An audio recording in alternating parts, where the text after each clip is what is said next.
the highly anticipated game, Spain vs France, finally happened today, and wow, it was not a disappointment. France defeat Spain 5-4 here in the semifinal of the Nations League. This game was, all over the headlines. Lamine Jr versus Ousmane Dembele. People are saying winner of this most likely will be the winner of the Ballon d'Or. This game did not disappoint. For France, it was honestly just a disappointing match. Here, we see Nico Williams started off in the game with the first goal, but for me, France had more control, more possession than Spain for a good amount in the first half. But then after Nico Williams scored that goal, it was just Spain's game after that. Lamine Yamal showed why for me he's the Ballon d'Or winner. I'm a Real Madrid fan, and I believe that Lamine Yamal is the best player in the world right now. I'm not gonna lie, for me, he is kind of pushed a little bit more in the headlines than uh, a lot of other players, but he is the best player for me in the world. Stats don't matter as much for me when I see a talent like Lamine Yamal who impacts and changes a team like for Barcelona and for Spain. He 100% should get recognized for it. So it was just such a surprising match. Here is 5-4. Um, just really disappointing for France. I did not like how it was looking at the lineups, how it started with today's game. Really excited to see Dean Huijsen start for new Real Madrid signing. Everyone's anticipating that. And Spain, this is pretty much how I expected Spain to start. Cucurella has been Spain's number one left back for a little bit now since the Euros. Unai Simon, for me, what a performance! I think he honestly should have been man of the match for the team. Of course, Lamine Yamal played amazing, but Unai Simon was such a top keeper and was saving shots from France left and right. Pedro Porro's in for the injured Carvajal, Zubamendi, Pedri, Moreno started instead of Fabian Ruiz, which didn't matter as much because Moreno did get a goal. And then the front three, I really wanted to see Samu play from Porto, but Zaribo has been Spain's basically number 9 for a little bit now. Sometimes playing other players playing a false 9 role, like maybe a Dani Olmo or who knows, even Moreno could possibly start up top. But when I just look at this France lineup, it's disappointing. Okay, the front four is that how I expected it. Um, Mbappe, Olise, Doe, and Dembele. And for me, what I would have done if I was France was put Mbappe on the left, have Dembele up top, and Olise on the right instead of a uh, taking a midfielder, maybe start a Shirky or some. That's how I would probably drop Doe. People of course were anticipating, oh, Doe, who's the better youngster at the moment? Is it Doe or is it Lamine Yamal? And this midfield, I was really shocked to see Rabiot. Kone had, a few good moments here and there, but Rabiot had a terrible game. For me, absolutely terrible. I'm not sure why. Deschamps has been a manager for France for a while now. I believe since 2015, maybe even longer. And from what I remember, and for me, he's just not that manager. After the 22 World Cup, France have just looked poor in the Euros and qualifying and friendlies. Um, they just haven't looked like that team that we saw. And Deschamps, I see it everywhere. People are unhappy with Deschamps, but if you're putting in a lineup like this against Spain, the Euro winners, the European champions, it's gonna be hard to go against, especially with one of the best players in the world with Lamine Yamal.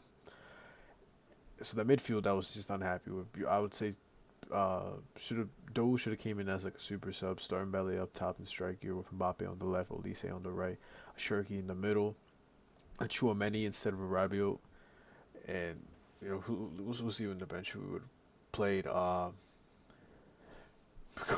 Zaire Emery if you want to put maybe even start Turam up top in the 9 role. But man, and then here Kululu, Konate, Langland, he's had his here and there moments with Atletico Madrid, but I feel like you should Upamecano. I'm not sure if he's hurt, but I'm not sure why Upamecano was he on the bench. He's not on the bench. Probably was hurt, but I feel like you should have played someone else. Maybe a Pavard, even though he's played more as a right back role, but I'm just not happy with this decision. The entire French defending was atrocious today. It was terrible. Not terrible, terrible. Mengman got hurt here in this lineup with 4.5 rating. I don't really go off by ratings, especially on these websites like FootMob or OneFootball or whatever soccer, football, news outlets use, because a lot of them don't really show how good a player does. It's just because of their rating. But if you watch the match, man, France really needs to step it up, and it's just really, really shocking.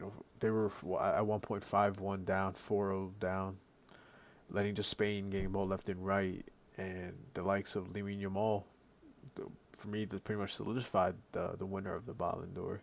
Nico Williams shows why he's such a key part of the Spain squad. He's such his runs down the left hand side, such key and important moments.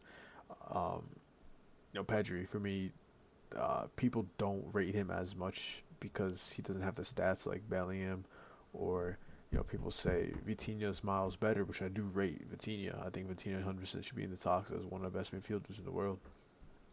But Pedri, he does the dirty work, and people don't realize that.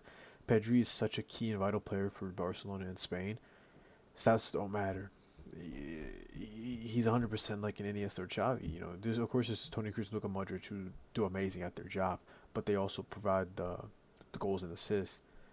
So people don't intend to see players like Pedri, who doesn't have that same goal to assist ratio as one of them.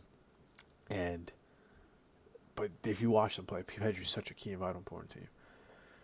But France, it was really the last 10 minutes or so, everyone thought they were about to get a comeback.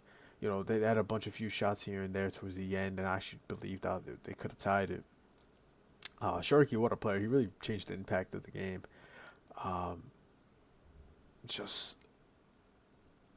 France just got out. They got outsmarted by Spain, and now it's here. We're gonna see in the final Portugal versus Spain, which is gonna be a really, for me, Cristiano Ronaldo. I've been a deep Cristiano Ronaldo fan for years now. Since I was a little kid, he's for me the greatest player of all time. And seeing him to go against Spain, Lamine Jr Spain, this is scripted 100%. Seeing an old Cristiano Ronaldo, Lamine Jr is, I'm pretty sure, versing Messi in the finalissima against Argentina.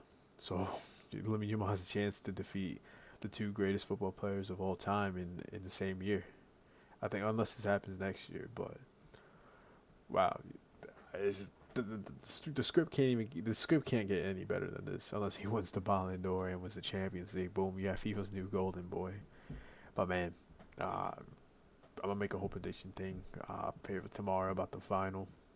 I didn't make a video about the Portugal versus Germany match, but we're gonna see from there. Over here you can see some match facts. France did have more possession. Like I said before, France 100% had more possession, especially in the first half against Spain. And total shots, 24 shots, and maybe it does show here how many saves Unai Simon had. If there's a way, does it show? Passes, defense, keeper saves, 6 saves.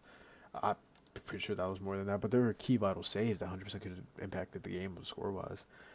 Especially in the first half. Don't get me wrong. In the first half, Unai Simon was unstoppable. He would not let anything through there. Key things with Spain. I'm a huge fan of a lot of players that they have, especially on their bench. You have look in the bench. They have a Daniel Olmo, Fabio Ruiz. For me, I'm a huge fan of Samu. Samu's been 100. A player. He almost joined Chelsea last season. I wonder how he would have done in Chelsea if he didn't fail his medical. But he had a great season in Liga NOS. It's not called Liga NOS anymore. The Portuguese league, and Samuel was 100% a top talent. I'm really excited to see more of him. Isco didn't get a single minute, which sucks. I really wanted to see Isco play back in the Spanish national team. I doubt he's going to play in the final against Portugal. I just feel like it's a game where La Fuente would want to put players that he's already played with. He's players that we relied on, especially in that Euro team. And Alex Buena, who's also rumored to join Atletico Madrid. For me, such a key and important player. Grimaldo, who's for me Spain's better left half, but as like a wing back, of course, Cucurella's probably better defensively or more attacking pace. But yeah, that's pretty much what I have here for the Nations League game.